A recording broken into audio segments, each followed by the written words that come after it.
Hello guys, স্বপ্নের পদ্মা সেতু 6.5 kilometre. আমরা আজকে দেখব আমাদের পার হতে স্বপ্নের পদ্মা সেতু কত মিনিট লাগে। তাই লেটস গো এভরিওয়ান, দেখতে থাকুন কত মিনিট লাগে আমাদের স্বপ্নের পদ্মা সেতু পাড়ি দিতে। এখন আমরা শুরু করে দিলাম।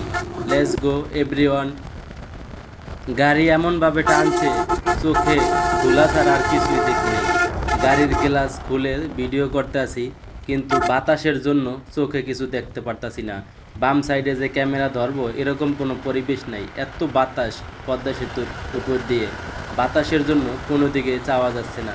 দেখুন কি পরিমাণ বাতাস আর কি পরিমাণ শব্দ, কিন্তু নয়েজটা অনেক কমিয়ে রাখছি, এই জন্য নয়েজটা এখন এখানে দেখা যাচ্ছে না।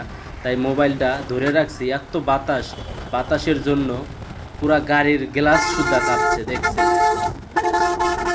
পদ্মা সেতু বেশিরভাগ জায়গায় এখন চর পড়ে গেছে। ওই যে ডাইন সাইডে দেখতে পাচ্ছেন, এটা পুরাটাই চর। এখানে মানুষ হাঁটতে আসে, ঘুরতে আসে, কিন্তু পদ্মা সেতুর আগের যে মেন নদী ছিল ওটা বেশিরভাগই চর পড়ে গেছে। এখন বাম সাইডের যে জায়গাটা আছে ওই জায়গাটায় বেশি নদীটা দেখা যাচ্ছে। এই যে আমরা মেন নদীতে চলে আসছি, দেখতে পারতেছেন, এই যে এটা হলো মেন নদী। মেন নদীটা অনেক গভীর, আর ডান সাইডে বাম সাইডে পুরা জায়গায় চর পড়ে আছে।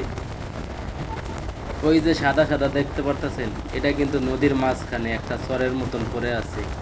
এখান থেকে অনেক বালু কাটা হচ্ছে, মাঝখান দিয়া চর, দুই সাইড দিয়া নদী। অনেক বড় একটি বিশাল নদী চর, তারপরও দেখতে পারতেছেন কত বড় নদী, বিশাল এক নদী। পানি দেখতে পারতেছেন একবারে সবুজ কালারের পানি। আর গাড়ির যে স্পিরিট, পানি যে আপনাদেরকে স্থির করে দেখাবে এরকম কোনো সুযোগ নেই। দেখেন কত স্পিডে গাড়ি চলছে, আর মাঝখানে পুরা সাগরের মতন ঢেউ আর ঢেউ। আর পানিগুলিও খুবই সুন্দর, এত সুন্দর পানি মনে চায় এক গ্লাস খায়া ফেলাই।